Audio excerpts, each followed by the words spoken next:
If you're manually moving money between accounts every month, you are one bad month away from blowing your entire budget. One unexpected car repair, one slow pay period, one moment of weakness at a checkout screen, and the whole system falls apart. Because a system that requires your constant attention isn't a system, it's just hope. Welcome back to Money Straight Talk. I'm going to show you a 3-account setup that runs your budget on autopilot. No spreadsheets, no guilt, no Sunday night stress sessions trying to figure out where the money went. If you've ever felt like you're working hard, but still living paycheck to paycheck, this is the video that changes that. Let's get into it. Here's the core problem with how most people handle their money. They have one account, everything goes in, everything comes out, and they spend whatever's left after bills. The issue is, your brain can't distinguish between money that's already spoken for and money that's actually available. So you see a balance of $2,000 and think you're fine,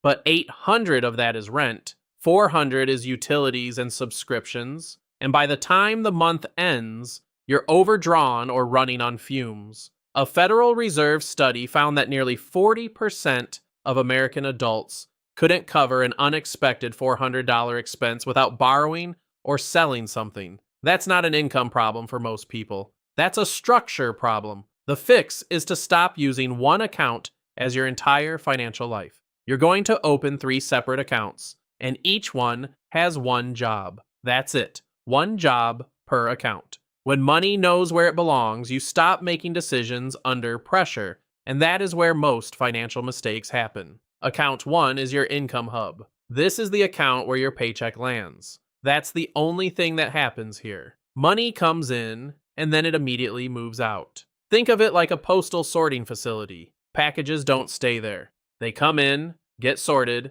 and ship out. Your income hub works the same way. The moment your direct deposit hits, automatic transfers fire. A fixed percentage goes to account 2, a fixed percentage goes to account 3. What's left behind in the income hub is your spending money for the month. Your groceries, your gas, your dining out, your entertainment. Because that money is what's physically in that account, you never have to do math. You just look at the balance and you know. Some banks let you set up these automatic transfers to trigger the same day your direct deposit clears. Use that feature. Set it once and walk away. Account 2 is your bills account. This account pays every single recurring expense in your life. Rent or mortgage, utilities, insurance, streaming subscriptions, car payment, internet. Every bill gets autopay turned on and is linked to this account. The goal is simple. You never think about bills again. You calculate the total of all your fixed monthly expenses, and that exact amount transfers into this account every month from the income hub.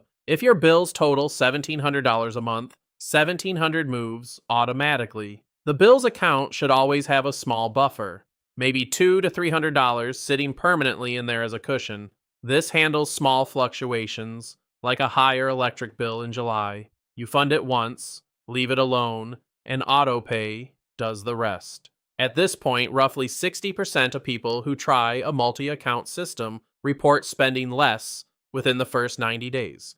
Not because they change their behavior, but because removing the friction of decision-making naturally reduces impulse spending. Account 3 is your future account. This is where you build wealth, handle emergencies, and save for everything that matters. Most people have one savings account and dump everything into it. Emergency fund mixed with vacation money, mixed with down payment savings. That's a mistake. Your brain can't protect money it can't clearly define. In account 3, you use sub-accounts or savings buckets if your bank offers them. Most modern online banks do. You might have one bucket labeled emergency fund, one labeled car replacement, one labeled vacation. Each one gets a specific target and a specific automatic transfer. Say you want to build a 6-month emergency fund of $15,000 over 2 years. That's about $625 a month. You set that transfer automatically from the income hub on payday. Done. The money never sits in your checking account long enough for you to spend it. And here's the stat that should motivate you. Households that automate savings save on average 2 to 3 times more per year than those who try to save manually. Not because they earn more, because the money moves before their hands can touch it. Now let's talk about percentages, because this is where people get stuck. They want an exact formula, and the most popular one is the 50-30-20 rule. 50% toward needs, 30 toward wants, 20 toward savings, and debt payoff. That's a reasonable starting point, but treat it as a framework, not a law. If you live in a high cost of city and your rent alone is 45% of your take home, the math shifts. The actual goal is this: your bills account gets funded with your needs number, your future account gets funded before you touch anything else, and your income hub handles the rest for day-to-day spending. Run those transfers on payday, and you are operating on what's left, not on what you think is left, on what's actually left. That distinction is everything. The last piece is the maintenance habit, and it's the simplest one. Once a month, spend 15 minutes reviewing the system, not stressing over it, not rebuilding it, just checking in. Did the bills account cover everything? Is the future account on track? Does the spending money in the income hub match your lifestyle? Most months, nothing needs to change, but every few months, something does. A raise, a new bill, an expense you forgot about. This 15-minute check is where you make small adjustments, so the system stays accurate. People who review their finances even once a month are statistically more likely to hit their savings goals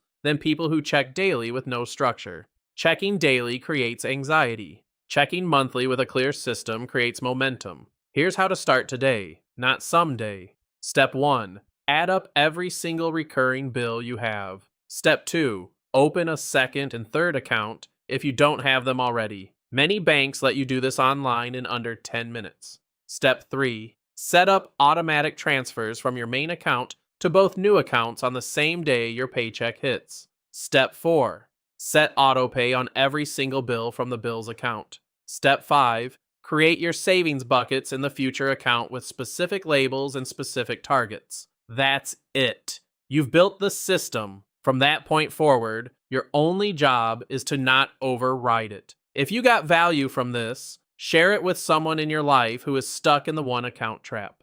They don't need a lecture about budgeting. They need a better structure. And when you share content like this, you help us keep making it. Follow along for more no-fluff money strategy built for people who are actually working towards something. We cover everything from debt payoff to investing to tax moves that most people don't find out about until it's too late. Join the community and stay ahead of it. One tool that pairs perfectly with this system is a high-yield savings account for your future account bucket. Right now, the best ones are paying between 4 and 5% annually compared to the national average of around 2.6% at traditional banks. That gap is real money. If you have $10,000 sitting in a standard savings account, you're leaving roughly $400 a year on the table doing nothing. We've linked a vetted option in the description that takes about 5 minutes to open and lets you create multiple savings buckets built right in, which makes account 3 even cleaner to manage. And in the next video, we're breaking down the debt avalanche versus debt snowball debate,